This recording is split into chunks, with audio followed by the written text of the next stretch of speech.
Plate এসে গেছে, chowmein কখন দেবে? হ্যাঁ খালি প্লেট দিয়ে তো চলে গেল, কতক্ষণ হয়ে গেল। চাউমিন আমাদের দেবে না।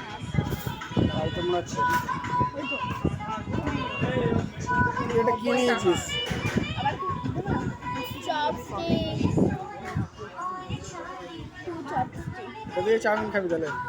তাহলে তো চামচ তো লাগবে না। না চামচ দিয়ে কি হবে, এখন চামচ লাগে না, চপস্টিক লাগে।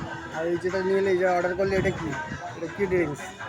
এটা গ্রিন ফরেস্ট, হ্যাঁ, green forest, mango green forest.